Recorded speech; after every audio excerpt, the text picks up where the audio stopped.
أعوذ بالله من الشيطان الرجيم. بسم الله الرحمن الرحيم. الحمد لله نحمده ونستعينه ونستهديه ونستغفره ونعوذ بالله من شرور أنفسنا ومن سيئات أعمالنا. من يهده الله فلا مضل له ومن يضلل فلا هادي له. أشهد أن لا إله إلا الله وحده لا شريك له وأشهد أن محمدا عبده ورسوله. اللهم صل وسلم وبارك على سيدنا محمد في الأولين وصل وسلم وبارك على سيدنا محمد في الآخرين وصل وسلم وبارك على سيدنا محمد في الملأ الأعلى إلى يوم الدين. أما بعد. السلام عليكم ورحمة الله تعالى وبركاته. Alhamdulillah, pada pagi yang berbahagia ini marilah kita sama-sama mengucapkan syukur kita kehadrat Allah Subhanahu wa taala kerana dengan limpah kurnianya kita masih lagi diberikan oleh Allah Subhanahu wa taala, diberikan peluang, diberikan kekuatan oleh Allah Subhanahu wa taala untuk sama-sama kita menunaikan tanggungjawab kita sebagai seorang muslim. Sebentar tadi kita telah menunaikan solat fardu subuh secara berjemaah dan insya-Allah tuan-tuan kita akan meneruskan dengan kuliah subuh pada pagi ini. Muslimin muslimat yang dirahmati Allah Subhanahu wa taala. Pada kesempatan yang ringkas ini tuan-tuan, saya berhasrat untuk membawa satu petikan daripada kitab Bidayatul Hidayah yang dikarang oleh Abu Hamid Al-Ghazali, Imam Ghazali yang popular, yang masyhur, yang tuan-tuan mungkin banyak kali dengar namanya. Jadi beliau tuan-tuan ada mengarang satu kitab kecil, kitab yang ringkas sahaja, yang tajuknya ataupun namanya ialah Bidayatul Hidayah, berkenaan dengan permulaan hidayah ataupun petunjuk yang perlu kita ikut, yang disarankan untuk kita ikut untuk kita masuk syurga Allah Subhanahu wa taala. Dan takwa itu disebut sebagai nihayatul hidayah. Imam Ghazali menyebut bahawa takwa yang kita capai, yang menyebabkan, menjadi sebab musabab kita masuk syurga Allah Subhanahu wa taala, itu ialah penghujung kepada hidayah. Jadi permulaan kepada hidayah dan petunjuk ini tuan-tuan ialah amalan. Amalan itu merupakan permulaan, dan akhir kepada amalan itu ialah takwa kepada Allah Subhanahu wa taala. Jadi berkenaan dengan amalan itu, dia ada satu kitab kecil yang beliau karang, yang beliau menyebut berkenaan dengan amalan itu ada dua. Secara ringkasnya, amalan itu ada dua. Ada amalan yang berbentuk ketaatan yang kita buat berdasarkan apa yang diminta oleh agama, dan ada amalan yang berbentuk apa yang kita kena tinggal berdasarkan kepada tegahan larangan yang ada dalam agama. Dalam bab berkenaan dengan apa yang kita buat dalam agama, ketaatan, beliau susun satu jadual kepada kita orang Islam. Saranan beliau bermula daripada bangun pagi sehinggalah tidur nanti. Jadi beliau susun satu jadual bermula daripada kita bangun pagi, apa yang kita perlu buat setelah daripada bangun, salin baju, kita kata masuk tandas, buang air, sehinggalah kepada kita nak tidur nanti pada waktu malam nanti. Jadi untuk pagi ni tuan-tuan, saya nak petik satu bahagian sahaja, iaitu apa yang disarankan untuk kita buat selepas daripada waktu syuruk. Selepas pada waktu syuruk ni tuan-tuan merupakan satu waktu yang agak besar, yang bermula daripada waktu syuruk sehinggalah kepada waktu zuhur. Jadi itu ada satu beliau Al-Imam Ghazali ada menyebut berkenaan dengan waktu tersebut apa yang boleh kita buat. Jadi itulah yang saya akan kongsikan pada pagi ini insya-Allah. Baik muslimin muslimat rahmati Allah Subhanahu wa taala, bab yang akan saya petik di sini ialah bab berkenaan dengan adabu ma ba'da tulu'i syamsi ila zawal. adab ataupun apa yang disarankan untuk kita buat selepas daripada terbitnya matahari. Kalau bahasa kita tuan-tuan, waktu syuruk lah. Waktu syuruk, terbitnya matahari sehinggalah kepada gelincirnya matahari, iaitu waktu zuhur. Sehinggalah waktu zuhur. Jadi beliau menyebut secara ringkas, babnya agak panjang juga. Secara ringkasnya ialah kata Imam Ghazali, fa idza tala'atis syamsu wartafa'at qadra rumhin fasalli rak'ataini wa dhalika inda zawali waqtil karahati lis-salah. Kata Imam Ghazali, apabila terbitnya matahari dan matahari itu berdiri sekadar satu galah, itu berkenaan dengan sistem orang dahulu. Apabila matahari tuan-tuan berdiri sekadar satu galah ataupun berdiri, dia punya kedudukannya, kalau diukur dia lebih kurang letak galah itu tuan-tuan, di atas galah itulah matahari kita. Itu sistem orang dahulu. Saya pernah sebut berkenaan dengan sistem pengiraan waktu yang dibuat oleh orang dahulu, terutama sekali pada zaman Nabi SAW, yang mengukur waktu ini tuan-tuan berdasarkan kepada pergerakan matahari. Mengukur berdasarkan kepada pergerakan matahari, termasuklah waktu subuh yang kita solat sebentar tadi tuan-tuan, berdasarkan kepada cahaya matahari yang timbul di ufuk ataupun yang timbul di penjuru. Jadi itu berkenaan dengan sistem dahulu. Jadi Imam Ghazali tuan-tuan masih lagi menggunakan sistem tersebut.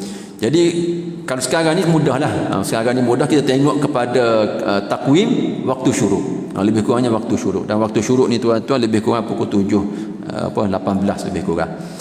Jadi apa kata beliau, apabila terbitnya matahari dan matahari itu berdiri tegak lebih kurang satu galah ataupun segalah, maka kata beliau fasalli rak'atain, maka solatlah 2 rakaat. 2 rakaat. Itu tuan-tuan solat yang kita kenali sebagai solat duha.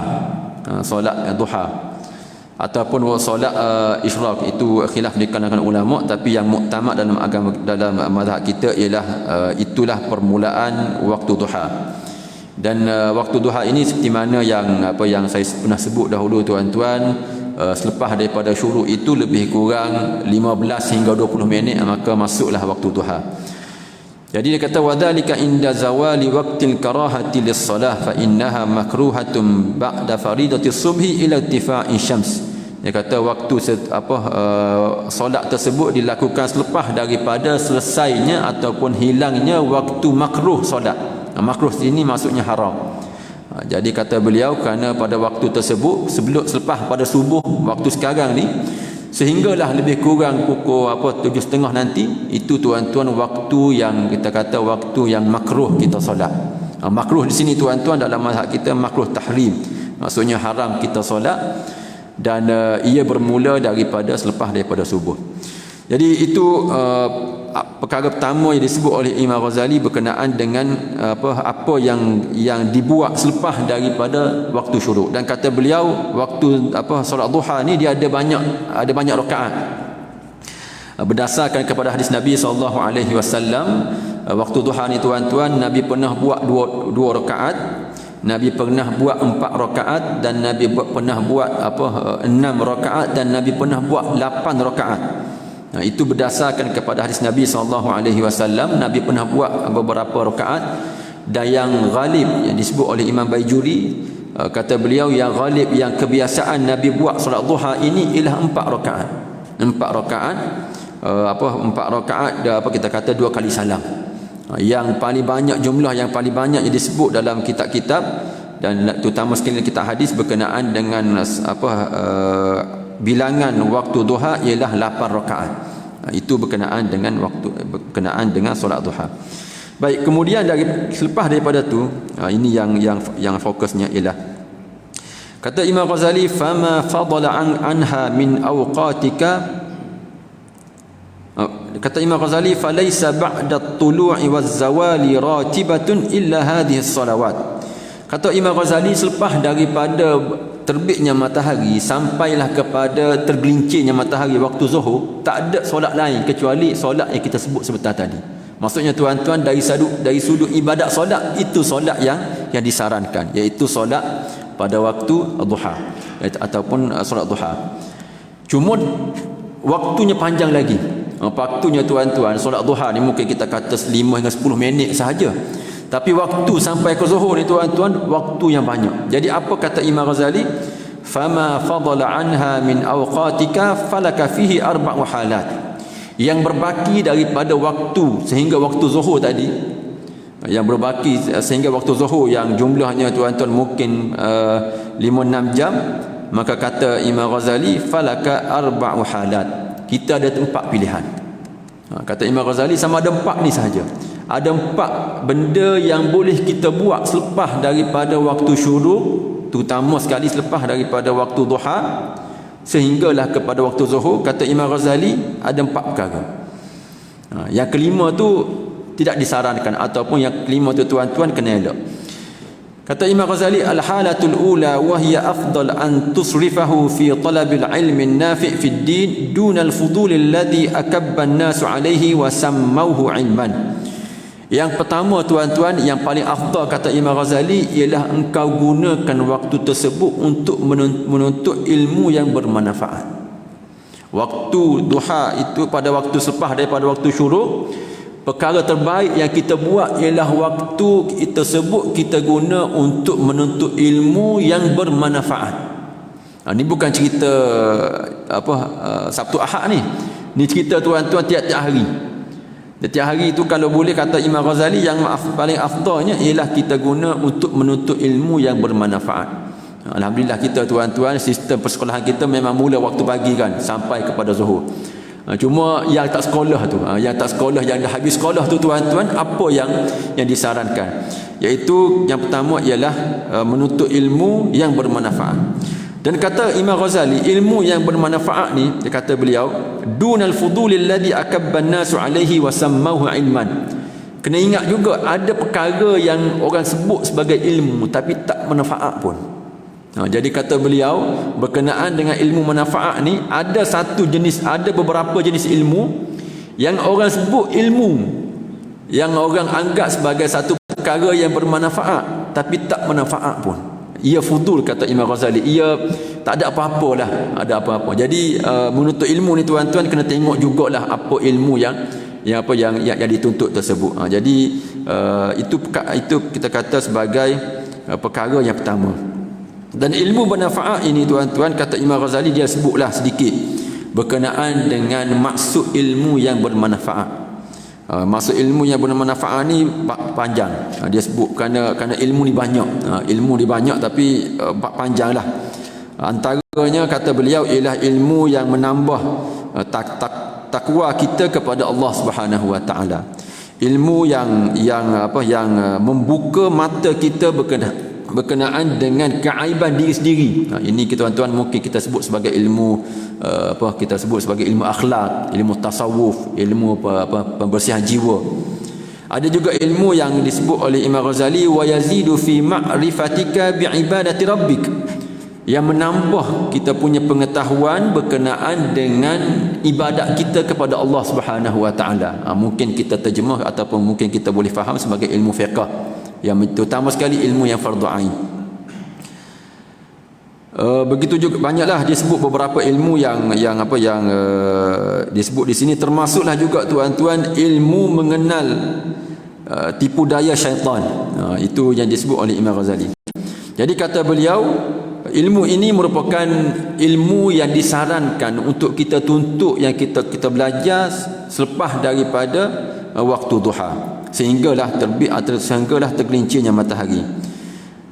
Dan kata beliau, apabila kita dah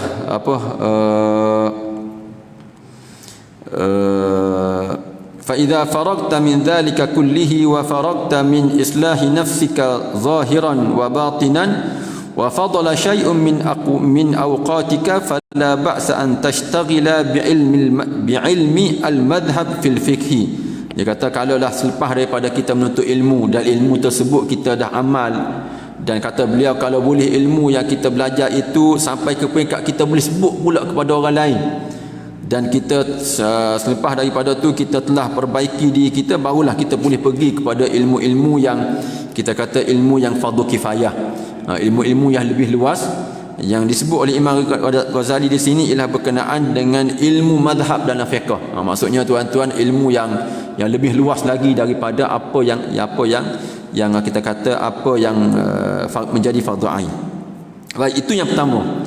Itu berkenaan dengan keadaan pertama yang disebut oleh Imam Ghazali, belajar ilmu pengetahuan. Cuma beliau pesan jugalah, pesan bahawa kena tengok juga bahawa sekiranya belajar ilmu pengetahuan tapi ibadat malas, tu ada masalah. Dia kata ada orang yang bab belajar ni dia bersungguh, bab belajar ni tuan-tuan dia bersungguh, tapi ibadat dia kurang, zikir dia kurang, tasbih dia kurang. Jadi kata Imam Ghazali kena hati-hati. Jadi sebab apa? Sebab orang macam ni tuan-tuan dibimbangi dia menuntut ilmu itu bukan kerana Allah Subhanahu Wa Taala, tetapi kerana hawa nafsu. Maksudnya tuan-tuan, dia belajar itu sekadar apa? Sekadar ada nafsu syahwat dalam dirinya untuk belajar. Nafsu syahwat belajar ni ada juga. Ada juga tuan-tuan, kalau kita baca dalam kitab-kitab ulama menyebut berkenaan dengan teguran kepada orang yang menuntut ilmu. Dia belajar tuan-tuan, kitab habis banyak tapi amalnya tak ada. Jadi ada orang tuan-tuan dia minat belajar, memang hobi belajar itu ialah hobi dia. Tapi disebut oleh Imam Ghazali, kalau belajar tuan-tuan menjadi sekadar menjadi hobi tapi tidak kita kata membawa kepada amalan, itu kena hati-hati. Kenapa? Kerana itu boleh kita kata boleh terjebak dalam hasutan syaitan. Baik, itu yang pertama. Yang keduanya, kata beliau, alla taqdira ala tahsil al-ilmi an-nafi' fi ad-din.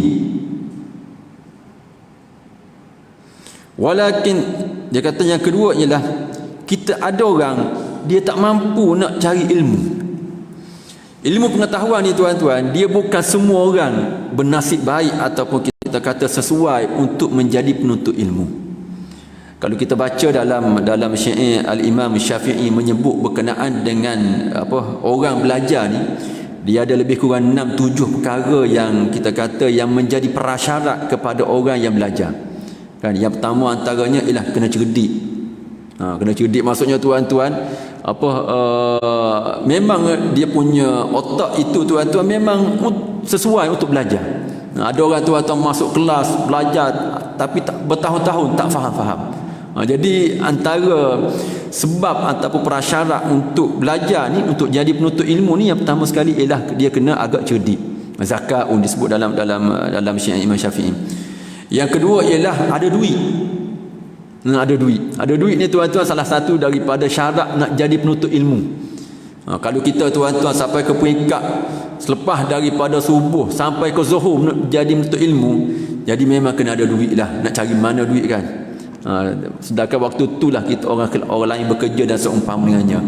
Jadi nak cari ilmu ni bukan semua orang itu bernasib baik ataupun situasi dia itu sesuai untuk mencari ilmu pengetahuan sehinggalah kepada waktu zuhur. Jadi oleh kerana itulah Imam Ghazali dalam buku ni disebut, kamu tak mampu untuk mencari ilmu pengetahuan. Maksudnya ada orang yang dia tak mampu untuk cari ilmu pengetahuan. Dia tak mampu dari sudut masa dia mungkin, ataupun dari sudut kudrat dia tak faham, susah nak faham kan. Kalau bab kemahiran cepat, dia tengok saja dia boleh buat. Tapi bab ilmu pengetahuan, bab memikir, yang tu tuan-tuan lambat. Jadi tuan-tuan kemungkinan besar tak sesuai ataupun tak mampu untuk dapat ilmu pengetahuan. Imam Ghazali sebut antara yang kita kata prasyarat dalam menuntut ilmu, nak jadi ahli ilmu atau penuntut ilmu ni, antaranya ialah kena cerdik. Yang keduanya ialah kena ada duit. Yang ketiganya ialah kena pergi jauh. Dia boleh pergi jauh. Maksudnya tuan-tuan, dia boleh merantau untuk mencari ilmu pengetahuan. Kalau tak, maksudnya dia ada kemampuan untuk pergi jauh, pergi ke sana ke sini untuk mencari ilmu. Kalau ada setengah orang tak mampu kan, dia boleh duduk, dia ada waktu, tapi tuan-tuan nak keluar jauh tu dengan anaknya, dengan isterinya, dengan perniagaannya. Jadi tak ada waktu dia yang membolehkan dia pergi jauh.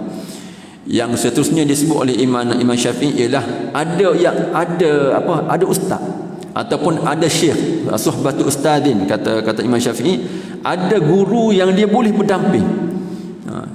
Jadi ini juga tuan-tuan salah satu daripada syarat menuntut ilmu. Ada orang tuan-tuan dia minat menuntut ilmu, dia nak menuntut ilmu, dia rasa dia boleh menuntut ilmu, tapi kawasan dia tuan-tuan tak ada guru yang mengajar. Tak ada guru yang mengajar. Kampung dia tuan-tuan, negeri dia tak ada guru yang mengajar yang boleh dia pergi nak menuntut ilmu. Jadi itu juga antara sebab kenapa tak boleh menuntut ilmu. Yang seterusnya ialah merantau waktu yang lama. Waktu yang lama. Ada orang tuan-tuan dia nak tapi waktu tak ada. Ramai di kalangan kita tuan-tuan mungkin yang menuntut ilmu nak, mahu. Dan dia rasa apabila dengar ustaz mengajar ataupun guru mengajar dia boleh faham, tapi waktu dia tidak ada. Itu waktu antara salah satu daripada prasyarat untuk menuntut ilmu. Dan waktu ini tuan-tuan adalah salah satu daripada rezeki Allah Subhanahu Wa Taala. Kita boleh duduk di surau masjid selepas daripada solat subuh ni tuan-tuan, tanpa risau apa, tanpa bimbang apa. Itu salah satu daripada rezeki yang kita ada. Rezeki tuan-tuan, kenapa? Kerana orang lain sebelum daripada subuh lagi tuan-tuan, ada yang dah keluar cari rezeki, ada yang dah memikirkan berkenaan dengan kerja, ada yang dah seumpama dengannya. Jadi itu berkenaan dengan syarat yang menyebabkan ada orang tak mampu untuk menjadi penuntut ilmu.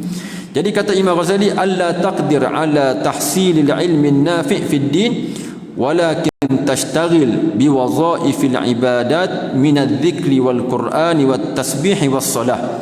Jadi dia kata ada orang kamu tak mampu untuk menghasilkan ataupun untuk mendapatkan ilmu pengetahuan, dan keadaan yang kedua ialah kamu mampu ataupun kamu boleh untuk sibuk dengan pelbagai jenis ibadat. Ini jenis apa kita kata golongan yang kedua.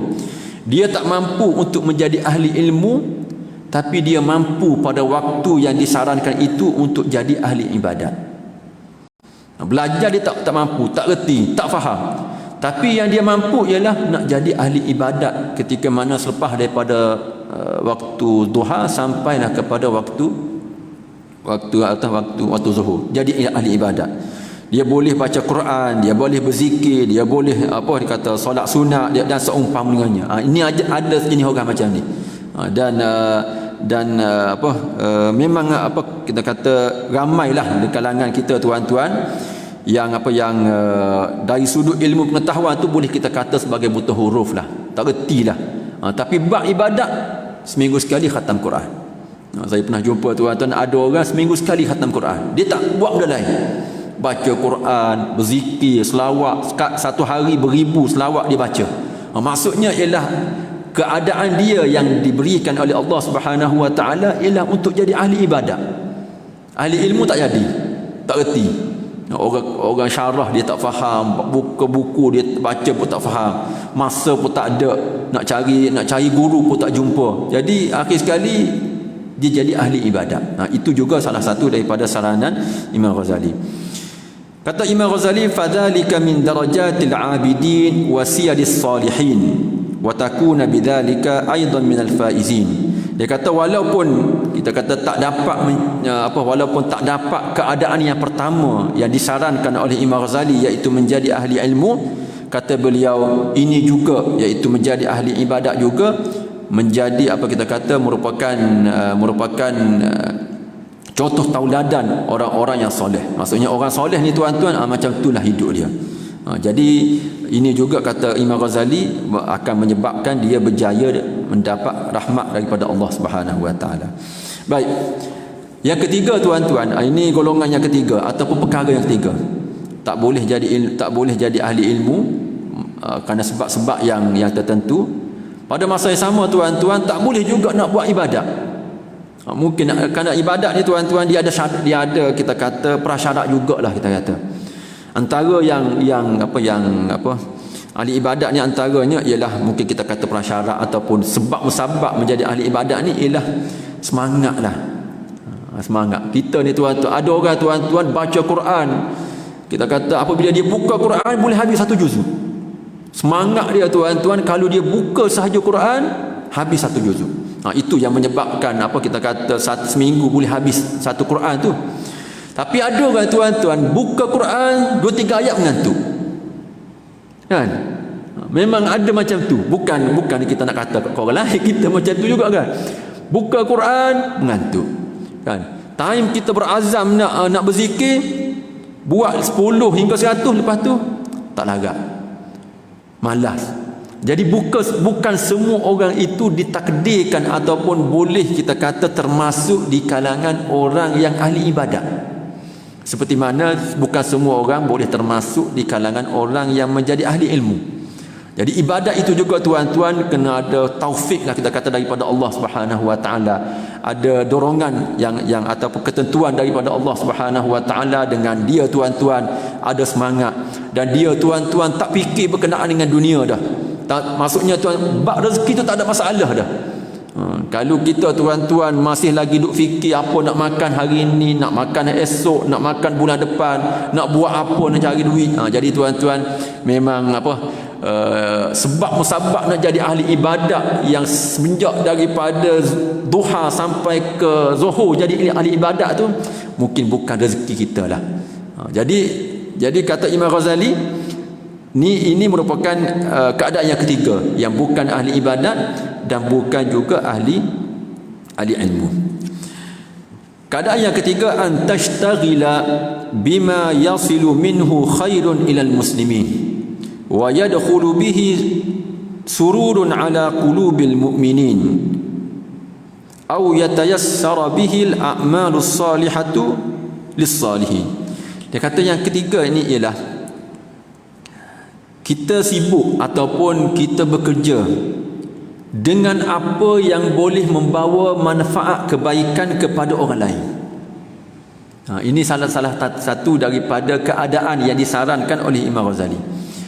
Kita tak mampu untuk menuntut ilmu, kita tak mampu nak buat ibadat dengan banyak, tapi ada orang tuan-tuan dalam waktu yang dia ada, dia boleh berkhidmat kepada orang. Dia boleh khidmat kepada orang. Mungkinlah tuan-tuan dia mungkin dia terlibat dengan NGO ke, ataupun dia terlibat dengan aktiviti kemasyarakatan ke. Maksudnya tuan-tuan ada orang dia tak mampu buat yang tadi, tapi dia tuan-tuan ada semangat, ada kudrah dan jumpa peluang untuk buat kebaikan kepada orang. Jadi NGO ada apa yang saya jumpa tuan-tuan memang full time dia NGO. Memang dia full time NGO, kejap pergi ke Indonesia, kejap pergi ke sana. Kenapa? Kerana dia full time untuk menjadi kita kata ahli khidmat kepada masyarakat. Jadi ini salah satu daripada golongan yang disebut oleh Imam Ghazali. Jadi macam gitulah kadang-kadang tuan-tuan tanya ada di kalangan kita yang kalau bab gotong royong ke depan kan.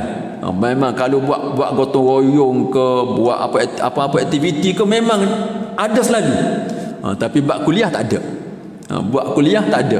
Kenapa? Mungkinlah kerana dia tuan-tuan dia memang dia ahli khidmat. Dia ahli khidmat dan dia hidup dia tuan-tuan kalau bab bantu orang, kalau bab buat kebajikan memang semangat dia, rezeki dia dan masa dia boleh berikan kepada aktiviti tersebut. Tapi buat ibadat cukup dengan solat jemaah, maksudnya biasalah, biasa saja. Jadi kata Imam Ghazali, ada orang yang boleh kita kata bekerja ataupun sibuk pada waktu yang disarankan ini untuk menyampaikan kebaikan kepada orang Islam ataupun dan juga untuk kita kata menyebabkan hati orang itu rasa gembira. Maksudnya khidmat lah, dia bagi khidmat orang, dia bantu orang. Dan ada orang macam ni yang mana hidupnya tuan-tuan untuk buat kebajikan kepada orang, untuk bantu masyarakat, orang miskin dan seumpama dengannya. Kalau banjir tuan-tuan dialah ke depan. Kalau banjir ke ada apa-apa yang berlaku dialah ke depan. Tapi nak jumpa, nak nampak dia dalam majlis ilmu tak ada. Kenapa? Kerana itulah rezekinya yang termasuk juga daripada keadaan yang disarankan oleh Imam Abu Hamid Al-Ghazali. Seperti apa dia kata? Seperti ka khidmatil fuqaha'i was-sufiyyati wa ahli ad-din wat taraddud fi ashghalihim was-sa'yi fi it'amil fuqara'i wal masakin wat taraddud mathalan 'ala al-marda bil 'iyadah. Banyaklah disebut, antaranya ialah dia tuan-tuan dia berkhidmat kepada orang-orang kita kata orang-orang ahli ilmu. Antaranya disebut di sini ialah berkenaan dengan dia khidmat dia kepada ialah ahli ilmu. Dia khidmat dia kepada orang soleh. Dia tak buat ibadat, dia tak menuntut ilmu, tapi dia khidmat. Ataupun dia khidmat dia kepada ahli agama. ataupun dia khidmat untuk memberi makan kepada fakir miskin. Khidmat dia tuan-tuan untuk bantu fakir miskin. Khidmat dia tuan-tuan untuk orang sakit. Kalau di hospital dia sakit, dialah kita katakan ada dialah yang yang bantu kan. Kalau mandi jenazah dialah. Kalau ada apa-apa berkenaan dengan kita kata kesihatan, dialah. Wa 'alal janaiz, dan juga berkenaan dengan orang mati. Macam-macam lah. Maksudnya tuan-tuan memang kerja dia ialah ibadat, kerjanya ialah khidmat. Fa kullu dhalika afdalu minan nawafil. Kata Imam Ghazali, apa yang disebutkan tadi, khidmat kepada orang, berbuat kebaikan dan juga menyampaikan kita kata pertolongan, kata Imam Ghazali lebih baik daripada perkara sunat. Maksudnya itu juga salah satu daripada perkara yang disarankan. Fa inna hadhihi ibadat wa fiha rifqum bil muslimin. Dan kata Imam Ghazali, walaupun dari sudut zahirnya tuan-tuan tidak berzikir, walaupun zahirnya tidak baca Quran, tak solat, tapi kata Imam Ghazali ini juga ialah termasuk daripada ibadat. Termasuk daripada ibadat dalam konteks yang lebih luas. Wa fiha rifqum bil muslimin, dan buat macam ni ataupun kita kata kerja macam ni merupakan salah satu dia mempunyai kita kata bantuan kepada orang Islam. Baik, yang keempat, yang terakhir insya-Allah pada pagi ini ialah yang keempat, yang terakhir. Maksudnya tuan-tuan, ahli ilmu pun dia tak mampu buat, dia tak mampu jadi. Ibadat pun tuan-tuan dia tak mampu nak buat ibadat sampai ke waktu zuhur dan seumpama dengannya. Ahli khidmat pun tak mampu. Mungkinlah ada sebab kerana dia tak jumpa peluang ke, ataupun macam-macam lah, dia tak mampu untuk menjadi ahli ibadat, ahli kita kata ahli khidmat. Kata Imam Ghazali, illam taqwa ala dhalik, sekiranya kamu tak mampu nak jadi tiga-tiga tadi, ahli ilmu pun tak mampu, ibadat pun tak mampu, khidmat kepada orang pun tak mampu, fashtaril bihajatika iktisaban ala nafsika au ala iyalik, maka sibuklah ataupun bekerjalah untuk memenuhi keperluan kamu sendiri. Ini yang keempat. Yang keempat ni tuan-tuan, memang dia tak mampu nak buat benda lain. Kenapa? Kerana dia sendiri pun tuan-tuan ada keperluan yang perlu dia nak buat, yang perlu dia buat. Dia ada keluarga yang perlu dia tanggung. Itu kata Imam Ghazali, bekerjalah untuk keperluan kamu, mencari rezeki untuk diri kamu sendiri dan juga ahli keluarga. Ni kita kata kebanyakan orang lah, kita sendiri macam itulah kan. Nak tumpukan masa tiap-tiap hari nak cari ilmu, rasanya tak mampu, tak larat. Nak jadi ahli ibadat sampai ke sampai kita kata sepenuh hari, sepanjang hari tuan-tuan, itu juga tuan-tuan bukan rezeki kita. Nak khidmat kepada orang, nak bantu orang sampai ke diri sendiri tuan-tuan tak terbantu, itu juga tuan-tuan tak mampu nak buat. Kata Imam Ghazali, maka kita jadilah orang yang memenuhkan keperluan diri sendiri dan juga ahli keluarga.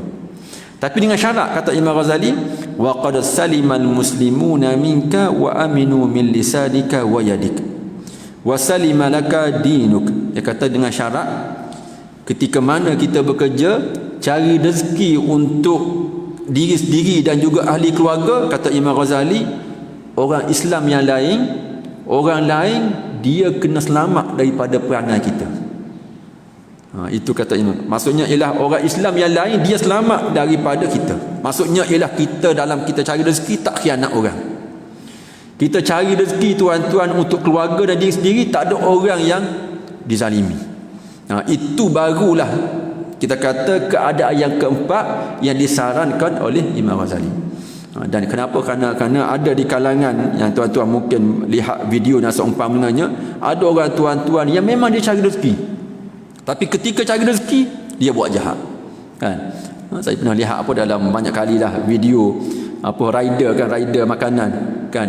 Ada yang tuan-tuan dia kerja cari rezeki dah, keluar daripada pagi sampai ke malam cari rezeki, tapi kalau ada peluang dia mencuri kan. Itu tak kenalah. Cari rezeki untuk rezeki keluarga dan diri sendiri, itu memang betul, memang itu dah disarankan. Tapi tuan-tuan, syarat disebut oleh Imam Ghazali bahawa ada orang Islam, bahawa orang Islam yang lain selamat daripadanya, itu tuan-tuan yang tak cukup syarat. Jadi kita tuan-tuan, cari rezeki ni disarankan, tak ada masalah tuan-tuan, lepas daripada subuh kita keluar cari rezeki, walaupun tak menuntut ilmu, tak cari apa, tak menunaikan ibadat, tak jadi ahli ibadat, tapi dengan syarat kita buat kerja itu dengan baik. Wasalima laka dinuk, dan pada masa yang sama rezeki yang kamu cari itu agama kamu terjaga. Agama terjaga. Maksudnya tuan-tuan, kita keluar cari rezeki untuk keluarga dan untuk diri sendiri, agama kita tuan-tuan kita boleh laksanakan. Waktu zuhur masuk kita boleh solat. Ada waktu tuan-tuan yang kita yang kita guna untuk agama kita, ada waktu tuan-tuan kita boleh berzikir, maksudnya kita boleh ambil wuduk. Maka itu termasuk dalam keadaan yang keempat. Kenapa? Kerana ada di kalangan orang yang bekerja tuan-tuan, nak solat pun tak dapat, kan? Maksudnya agama dia tuan-tuan terjejas dengan kerjanya. Walam tertakib maksiat, dan pada waktu tersebut tuan-tuan, ketika mana dia bekerja tak buat maksiat. Seperti mana yang kita sebut sebentar tadi, jangan mencuri, jangan rasuah, jangan ambil harta orang, jangan menzalimi orang lain. Itu perkara yang dipesan oleh Imam Ghazali sekiranya kita nak termasuk di kalangan golongan yang keempat. Fatanalu bidzalika darajata ashabil yamin illam takun min ashabit taraqqi ila maqamatis sabiqin.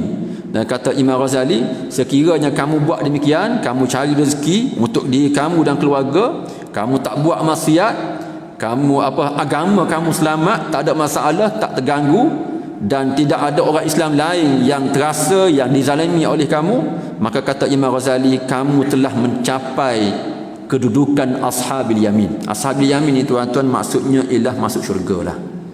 Maksudnya orang yang cari rezeki tuan-tuan, dia juga akan masuk syurga Allah Subhanahu wa taala. Itu kita kata rahmat daripada Allah Subhanahu wa taala yang meletakkan bahawa orang yang cari rezeki juga tuan-tuan, dia juga masuk syurga Allah Subhanahu wa taala, walaupun kita tak nampak dia di surau masjid, kan? Walaupun kita tak nampak dia ketika mana buat aktiviti masyarakat, walaupun kita tak nampak dia dalam majlis ilmu, tapi apabila dia cari rezeki dengan betul, cara yang betul, dia juga kata Imam Ghazali termasuk di kalangan orang yang menjadi ahli syurga Allah Subhanahu wa taala. Illam takun min ahli taraqqi ila maqamati sabiqin, walaupun kata Imam Ghazali bukanlah dia setaraf dengan orang yang hidup dengan ibadat, hidup dengan ilmu pengetahuan, tapi dia tetap masuk dalam syurga Allah Subhanahu wa taala. Jadi syurga Allah ni luas. Syurga Allah ni tuan-tuan, dia berbagai peringkat. Jadi masuk tu itu dah kita kata satu nikmat yang besar daripada Allah Subhanahu wa taala. Baik, fahada aqallu darajat fi maqamiddin, dan kata Imam Ghazali itulah kedudukan yang paling rendah sekali. Maksudnya tuan-tuan, kalau kita hidup kita yang paling rendah sekali yang boleh yang disarankan dalam agama kita yang menjadi ahli syurga, maka hidup dengan cari rezeki. Itulah yang paling rendah sekali. Wa ma ba'da hadza fahuwa min marati'isy syaitan. Selepas daripada tu, maksudnya tuan-tuan, ahli ilmu pun bukan, ahli ibadat pun bukan, ahli khidmat pun bukan, cari rezeki untuk diri sendiri dan juga untuk keluarga dia pun bukan, kata Imam Ghazali, ini perangai syaitan. Ini martabat ataupun kedudukan orang kita kata berada dengan syaitan, mencuri, kan, macam-macam lah, duduk saja-saja, tak ada buat apa, keluarga terbiar, diri sendiri tuan-tuan tak terurus, tak terjaga. Ini tuan-tuan kata Imam Ghazali min marati'isy syayatin. Min marati'isy syayatin. Dan kata beliau, apa yang dimaksudkan dengan tergolong ataupun termasuk dalam kumpulan syaitan ini ialah apabila dia buat perkara yang boleh meruntuhkan agama dia sendiri, ataupun dia tuan-tuan menyebabkan ada hamba Allah yang terasa, maka ini merupakan apa disebutkan tadi sebagai orang yang musnah binasa, yang kita kata dan dikhawatiri masuk neraka Allah Subhanahu wa taala. Jadi kita tuan-tuan, kita boleh tengoklah apa yang kita buat tiap-tiap hari, apakah kita termasuk dalam salah satu daripada 4 keadaan tadi, dan moga-moga tuan-tuan kita mendapat taufik daripada Allah Subhanahu Wa Taala. Kalau kita tak mampu tuan-tuan, maka jadilah paling kurang tuan-tuan cari rezeki, kan. Kalau orang yang ada pencen, mungkinlah dia ada apa, kita kata rezeki dia itu tuan-tuan, mungkinlah dia tak fikir dah, kan.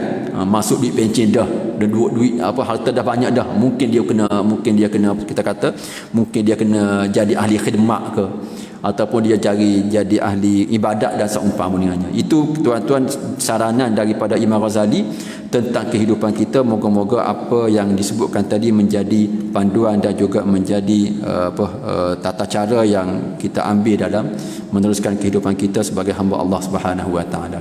Jadi setakat itulah apa yang boleh saya kongsikan pada pagi ini. Apa yang baik itu datang daripada Allah Subhanahu Wa Taala, dan apa yang kurang itu datang daripada kelemahan diri saya sendiri. Aqulu qawli hadza wa astaghfirullah li wa lakum. Wassalamualaikum warahmatullahi taala wabarakatuh. A'udzubillahi minasyaitonir rajim. Bismillahirrahmanirrahim. Ya Rabbana lakal hamdu kama yanbaghi li jalalika wajhika wa 'azimi sultanik. لا أحصي ثناء عليك أنت كما أثنيت على نفسك. اللهم اجعلنا من الذين يستمعون القول فيتبعون أحسنه. ربنا آتنا في الدنيا حسنة وفي الآخرة حسنة وقنا عذاب النار. وصلى الله على سيدنا محمد وعلى آله وصحبه وسلم والحمد لله رب العالمين. الحمد لله.